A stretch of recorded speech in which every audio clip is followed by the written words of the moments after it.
О каком диалоге может идти речь с этой страной? Они не хотят никакого диалога. Они оскорбили всю ассамблею, уйдя молча из зала. Какой диалог может быть?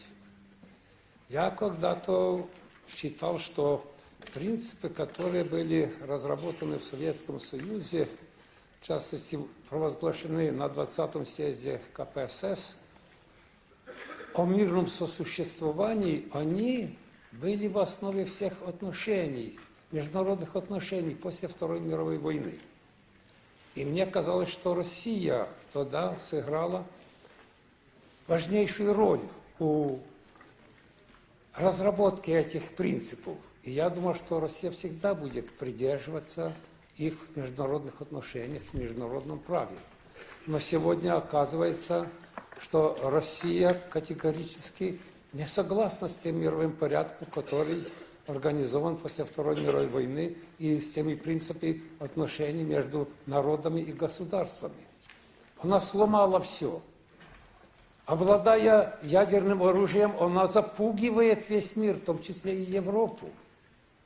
Именно поэтому мы боимся сказать откровенно, что она не уважает ни одну страну, ни один народ и не хочет этого делать. С презрением относится ко всем странам и народам. Вы посмотрите только в новейшее время. Отняла у Грузии Абхазию и Южную Осетию.